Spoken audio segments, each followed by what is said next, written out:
అందమైన చర్మ సౌందర్యం మీ సొంతం. Second aqua radiance deep cleansing gel.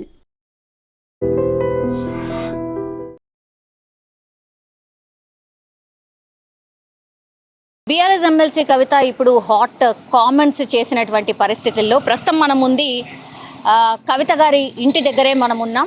చూడొచ్చు మనం పూర్తిగా గేట్స్ అన్నీ క్లోజ్గా ఉన్నటువంటి పరిస్థితి. మనం వచ్చే లోపలనే తను ఒక గంట ముందే బయటికి వెళ్ళిపోయినట్టుగా ఇక్కడ ఉన్నటువంటి సెక్యూరిటీ గార్డ్ కూడా చెప్తున్నటువంటి పరిస్థితి. కానీ గంట కంటే ముందు కూడా ఇక్కడ పూర్తిగా హడావిడి అయితే ఉండింది. మనం సెక్యూరిటీ గార్డ్ని అడిగినప్పటికీ కూడా తాను కూడా ఒక half an hour 1 hour before తను వెళ్ళిపోయారు, ఎటు వెళ్ళారు తెలీదు అన్నటువంటి మాట చెప్పారు. పొద్దున ఇక్కడే చిట్ చాట్ చేశారు కవిత. పూర్తిగా ఒక సంచలనమైనటువంటి ఆరోపణలు చేసిన నేపథ్యంలో ఇప్పుడు కాసేపటి క్రితం నుంచి కూడా ఎమ్మెల్సీ కవితకి షోకాజ్ నోటీసులు రావచ్చు అనేది కూడా పూర్తిగా పార్టీ వర్గాలు ఎక్స్పెక్ట్ చేస్తున్నట్టుగా, పార్టీ నాయకులు, బీఆర్ఎస్ పార్టీ నాయకులు అనుకుంటున్నట్టుగా కూడా ప్రస్తుతం అయితే వార్తలు వస్తున్నాయి. ఇప్పుడు గేట్స్ క్లోజ్ ఉన్నాయి, ఎవరు లేరు అనుకుంటే పొరపాటే అనుకోవచ్చు. ఎందుకంటే కొంతమంది లీడర్స్ లోపలికి వెళ్ళిండ్రు, అంటే లోకల్ లీడర్స్ కొంతమంది లోపలికి వెళ్ళిండ్రు. సో లోపల ఇంకెవరైనా ఉన్నారా?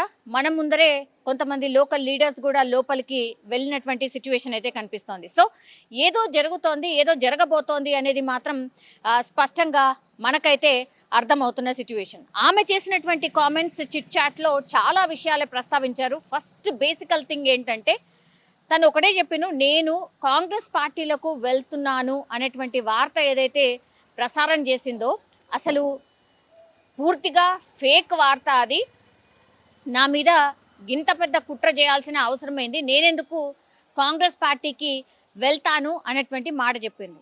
అట్లాగే ఇక బీజేపీకి సంబంధించిన విషయానికి వస్తే మాత్రం ఇప్పుడు నో మోర్ బీఆర్ఎస్ బీజేపీలో కలిసిపోబోతోంది అనేటువంటిది కూడా ఆమె పూర్తిగా చెప్పినటువంటి పరిస్థితి. చిట్ చాట్లో ఆమె స్పష్టంగా చెప్పింది, ఇప్పుడు మళ్ళా కూడా నేను జైల్లో ఉన్నప్పుడు ఆ ప్రక్రియ జరిగింది, అంటే బీఆర్ఎస్ని బీజేపీలో విలీనం చేసే కుట్ర అప్పుడు జరిగింది, మళ్ళా ఇప్పుడు అదే జరుగుతోంది అనేటువంటి స్టేట్మెంట్ ఇవ్వడంతో ఇప్పుడు పెద్ద ఎత్తున చర్చ అయితే స్టార్ట్ అయింది.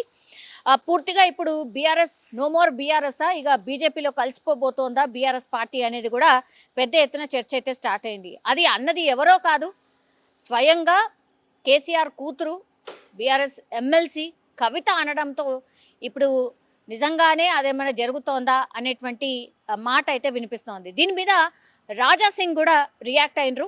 రాజా సింగ్ కూడా ఒకటే చెప్పిండ్రు, మేబీ నిజమే అయ్యిండొచ్చు, అందులో ఆమె మాట్లాడినటువంటి దాంట్లో నిజమే ఉండిండొచ్చు, ఎందుకంటే ప్యాకేజ్ స్టార్లు మా దాంట్లో ఉన్నారు. సో ఒకవేళ రమ్మంటే మా వాళ్ళు కూడా ప్యాకేజ్ ఇస్తే బీఆర్ఎస్కి పోయేటోళ్ళు కూడా మా వాళ్ళు ఉన్నారు. ఇప్పుడు తెలంగాణలో మేము అధికారంలోకి రాకపోవడానికి కారణం కూడా ఇగో ఇట్లాంటి నాయకులే, బీజేపీలో కూడా కోవట్లు ఉన్నారు అనే మాట చెప్పిండు రాజా సింగ్. సో గత కొంతకాలంగా కూడా ఆయన బీజేపీకి సంబంధించి ఒక డిఫరెంట్ వాయిస్ వినిపిస్తున్నాడు, నిజంగానే ధిక్కార స్వరం వినిపిస్తున్నాడు, క్వశ్చన్ చేస్తున్నాడు ఆ పార్టీని రాజా సింగ్. ఇప్పుడు రాజా సింగ్ కూడా అవును అయ్యుండొచ్చు, నిజమే అయ్యుండొచ్చు, నిజంగానే బీఆర్ఎస్ని బీజేపీలో విలీనం చేసే ప్రక్రియ మేబీ స్టార్ట్ అయ్యిండొచ్చు, టాక్స్ నడుస్తుండొచ్చు అనేది ఆయన చెప్పకనే చెప్పినట్టు అయింది. ఇక ఒక్కసారి కవిత ఖచ్చితంగా ఈ బీఆర్ఎస్ పార్టీని బీజేపీలో విలీనం చేయబోతున్నారు అనేటువంటిది చెప్పిన తర్వాత కాంగ్రెస్ పార్టీ వాళ్ళు రియాక్ట్ అవ్వడం స్టార్ట్ అయ్యారు. బికాస్ పెద్ద ఎత్తున గతంలోనే కాంగ్రెస్ ఆరోపించింది దట్ బీఆర్ఎస్ బీజేపీ ఒక్కటే, అందుకే ఎన్నికల్లో పూర్తిగా సహకరించుకొని బీజేపీకి 8 ఎంపీ సీట్లు రావడానికి వాళ్ళే కారణం. అట్లాగే ఎమ్మెల్సీలో కనీసం పోటీ కూడా చేయలేదు. ఎందుకు అనంటే లోపాయికారిక ఒప్పందం ఉంది. ఇప్పుడు అఫీషియల్గా కలిస్తే కలుస్తారేమో, కానీ వాళ్ళు ఎప్పటి నుంచో కలిసే ఉన్నారు అనేటువంటి కామెంట్స్ చేస్తున్నారు కాంగ్రెస్కి సంబంధించిన నాయకులు. ఆమె ఏకంగా పార్టీకి సంబంధించిన లైన్ క్రాస్ చేయడమే కాదు, ఫ్యామిలీ మెంబర్స్ గురించి కూడా మాట్లాడడంతో ఇప్పుడు పెద్ద ఎత్తున చర్చ అయితే నడుస్తోంది, అసలు ఏం జరగబోతోంది ఏంటి అనేది. మరి ఇంత ధిక్కార స్వరం వినిపించిన తర్వాత మళ్ళీ కేసీఆర్ ఇంకా ఫర్దర్గా డ్యామేజ్ కాకుండా ఇంకా ఫర్దర్ స్టెప్ వేయకుండా ఆమెను పిలిపించుకొని మాట్లాడబోతున్నారా, లేదంటే అందరూ అంటున్నట్టుగా అందరూ చెప్తున్నట్టుగా జూన్ 2న ఆమె కొత్త పార్టీ పెట్టబోతోందా?